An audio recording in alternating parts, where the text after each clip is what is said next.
Hello my dear students.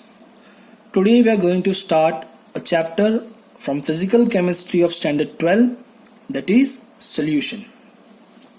You all might be knowing a concept of solution because in your lower classes you have already studied that.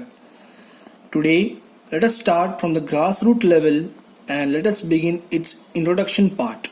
So let's begin. First of all, what is a solution? A solution is a homogeneous mixture of two or more substances. Look here. If you take a beaker, if you add A plus B and you mix it properly, it will form a solution. For example, salt NaCl, sodium chloride, plus water will give you a salt solution. If you take sugar plus water, it will give you a sugar solution. So, solution is a homogeneous mixture of two or more substances. Now, you might have doubt what is the meaning of homogeneous. So, homogeneous mixture means the mixture whose composition and its properties remains uniform throughout the mixture. Let me explain you. Take a beaker. Let me draw a big beaker. Here we have a solution. Imagine a solution over here. If you take a part of solution from this side and if you take another part from this side, let us name it as 1 and as 2. Both the part will have same number of molecules, same number of atoms. The properties also will be similar in these both parts. So this whole solution is called what? Homogeneous solution or homogeneous mixture. And its opposite is heterogeneous. For example, oil plus water. If you pour some oil on water, you can see oil floating on the above surface. That means they form different phases and it is called heterogeneous mixture. Here properties does not remain same throughout the whole solution. So what is a solution? Solution is a homogeneous mixture of two or more substances. And homogeneous means the mixture whose composition and its properties remains uniform throughout the mixture. Now solution has two parts. As it is given, solute and solvent. What is solute? Minor component in solution is called solute and major component is called solvent.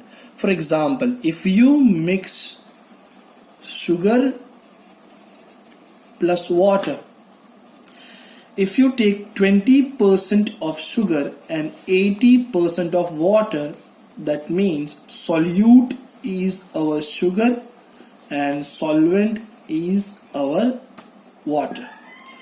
Whatever amount is a larger quantity, larger amount, it is solvent, and lesser quantity is our solute.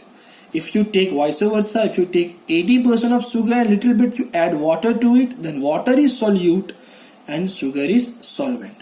So solute means minor component, solvent means major component in solution. Let me ask you a simple question.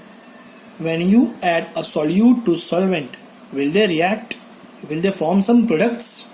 For example, if you have NaCl, you add it to water.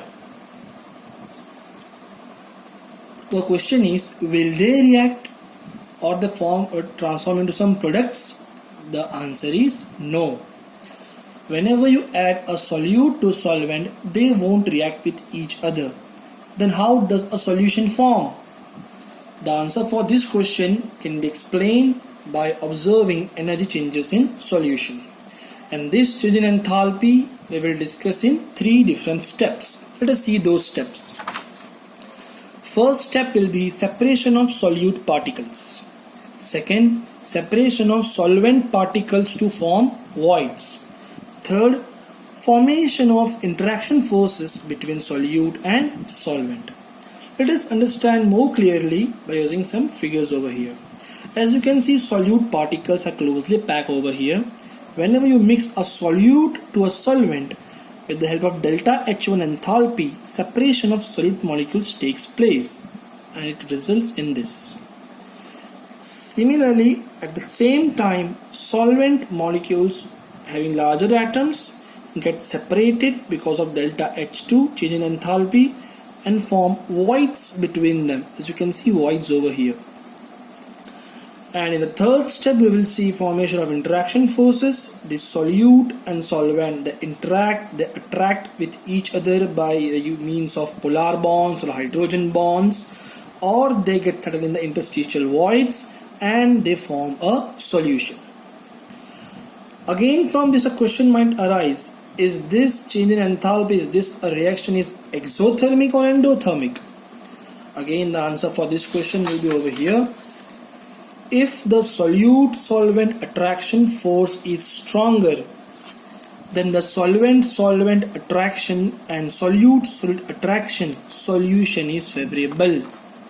That means if solute-solvent has a more attraction force, greater attraction force compared to solute-solute and solvent-solvent, then it is exothermic. Otherwise, it is endothermic.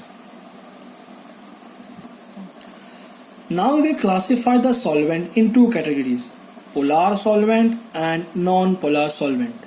You all might know polar means what? They have dipole moments, they have partial charges like plus and minus charge on different atoms. So polar solvent have dipole moments, that is partial charges on its atoms. Example, H2O. As you can see in H2O, we have oxygen and hydrogen over here. As oxygen is more electronegative than hydrogen, it develops partial negative charge and hydrogen partial positive charge.